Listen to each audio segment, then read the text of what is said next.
This boy discovered a money-making opportunity. He opened the multimeter, detected a damaged capacitor, used a heat gun to heat and remove it, then used a soldering iron to heat the solder, fixed the new capacitor in place, installed the battery, turned it on. The broken phone marked on the quality inspection sheet instantly became like new. He came to the phone market, quickly gained market share with his price advantage. Selling all the phones brought in $910,000, but the purchase price of this batch was only $100,000. The $800,000 profit made him decide to take a huge risk. Mike's mother died of heart disease when he was in high school. After his mother's death, his father also abandoned them. Mike could only raise his sister alone. Unfortunately, his sister also had congenital heart disease. The doctor told Mike the surgery had to be completed before age 8. Otherwise, his sister would have difficulty surviving. But the surgery cost $300,000 to $500,000. This was a huge sum for Mike. Mike made a living from a phone repair shop. Over the years, he only had $50,000 on hand. Mike's repair skills were professional and excellent. The phone market boss often asked him to buy teardown materials for the latest phone models. This day, he asked friends to borrow money, but unexpectedly discovered a money-making opportunity. His friend had a batch of phones.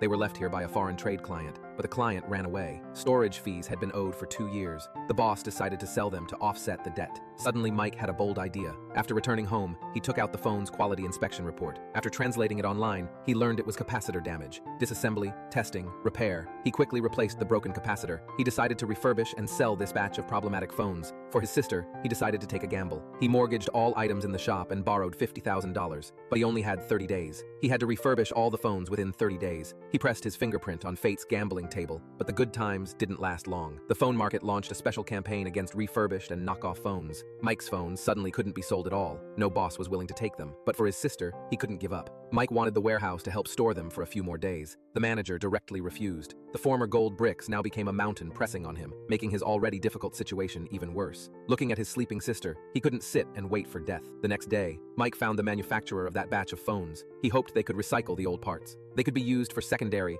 official refurbished phones, and could also create an entire industrial chain. The market prospects were very good. Mike also guaranteed he could pass parts quality inspection, but the manager didn't want to listen to his rambling at all. He directly said it wouldn't pass, then told him to get lost. But at this time, the loan people also came to collect debt. This made Mike even more desperate, but things soon took a turn for the better.